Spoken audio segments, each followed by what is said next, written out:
ಕೇಂದ್ರ ಸರ್ಕಾರ ಮಾಡಿದಂತ ಒಂದು ಕಾಯ್ದೆಯನ್ನ ರಾಜ್ಯ ಸರ್ಕಾರ ತನ್ನ ಇಲಾಖೆ ಹಣದಿಂದ ಇವತ್ತು ಅಡ್ವರ್ಟೈಸ್ಮೆಂಟ್ ಅನ್ನ ಕೊಟ್ಟಿದೆ. ಆಯ್ತು, ಇವರು ಅದಕ್ಕೇನೋ ಸಮರ್ಥನೆ ಮಾಡ್ಕೋತಾ ಇದ್ದಾರೆ. ನಾನು ಕೇಳ್ತೀನಿ ನಿಮಗೆ, ನಾಳೆ ರಾಜ್ಯ ಸರ್ಕಾರದ ಯಾವುದೋ ಒಂದು 2 ಕಾನೂನು ಬರುತ್ತೆ. ನಮ್ಮದೇ ಬೆಂಬಲಿತ ಗ್ರಾಮ ಪಂಚಾಯಿತಿಗಳಿದೆ, ನಮ್ಮ ಗ್ರಾಮ ಪಂಚಾಯಿತಿಯ ಜಿಲ್ಲಾ ಪಂಚಾಯಿತಿಗಳು, ನಗರಸಭೆಗಳಿದೆ.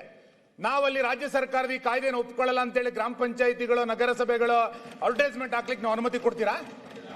ನಾವು ಪಿಡಿಒಗಳಿಗೆ ಹೇಳಿ ಅಡ್ವರ್ಟೈಸ್ಮೆಂಟ್ ಮಾಡಿಸ್ತೀವಿ, ಒಪ್ಕೋತೀರಾ ನೀವು? ಗ್ರಾಮೀಣ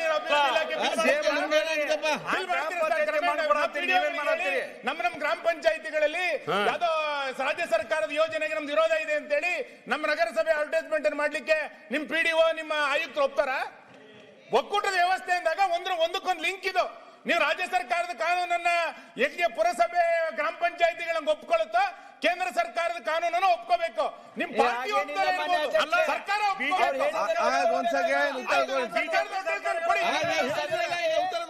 ನಾಳೆ ಮಾನ್ಯ ಅಧ್ಯಕ್ಷ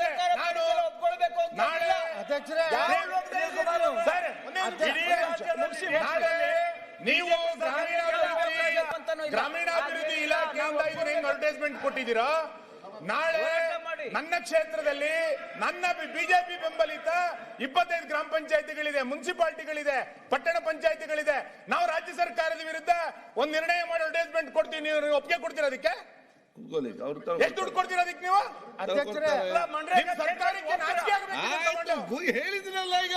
ಅಲ್ಲ ಮಾನ್ಯ ಸಭಾಧ್ಯಕ್ಷ, ಒಂದೇ ನಿಮಿಷ ಮಾನ್ಯ ಸಭಾಧ್ಯಕ್ಷ, ಮಹಾತ್ಮ ಗಾಂಧಿ ಬಗ್ಗೆ ಮಾತನಾಡ್ತಕ್ಕಂಥವ್ರು ಇವರು 650 ಬಾರ್ ಲೈಸೆನ್ಸ್ ಕೂಡ ಕೊಟ್ಟಿದ್ದಾರೆ. ಇವ್ರು ಮಹಾತ್ಮ ಗಾಂಧಿ ಬಗ್ಗೆ ಮಾತನಾಡ್ತಕ್ಕಂಥ ಯೋಗ್ಯತೆ ಸರ್ಕಾರಕ್ಕಿದೆ, ಅದನ್ನ ಉತ್ತರ ಕೊಡ್ಲಿ. ಬಾರ್ ಲೈಸೆನ್ಸ್ ಕೂಡ ಕೊಟ್ಟಿದ್ದಾರೆ, ಇವ್ರು ಮಹಾತ್ಮ ಗಾಂಧಿ ಬಗ್ಗೆ ಮಾತಾಡ್ತಾರೆ. ಏನ್ ಯೋಗ್ಯತೆ ಇದೆ ಮಾತನಾಡಕ್ಕೆ? ಗುಜರಾತ್ ಅನಧಿಕೃತವಾಗಿ ಎಷ್ಟು ಮಾರಾಟ ಆಗ್ತಾ ಇದೆ ತಿಳ್ಕೊಳ್ಳಿ.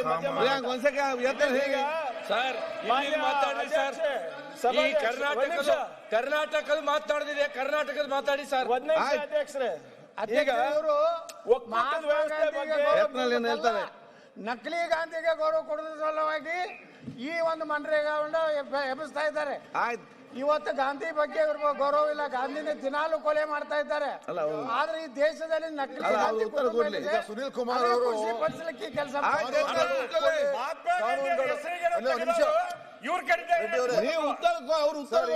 ಚರ್ಚೆ ಆಗಲಿ. ಸುನೀಲ್ ಕುಮಾರ್ ಅವರು ಕಾನೂನು ಒಪ್ಕೊಳ್ಳೇಬೇಕು ಅಂತ ಹೇಳಿದ್ರು. ಈಗ ಈ ದೇಶದಲ್ಲಿ ಫಾರ್ಮ್ ಲಾಗಳು ಮಾಡಿದ್ರು, ಯಾರು ಒಪ್ಕೊಂಡ್ರ? ಆ 3 ಕಾನೂನುಗಳು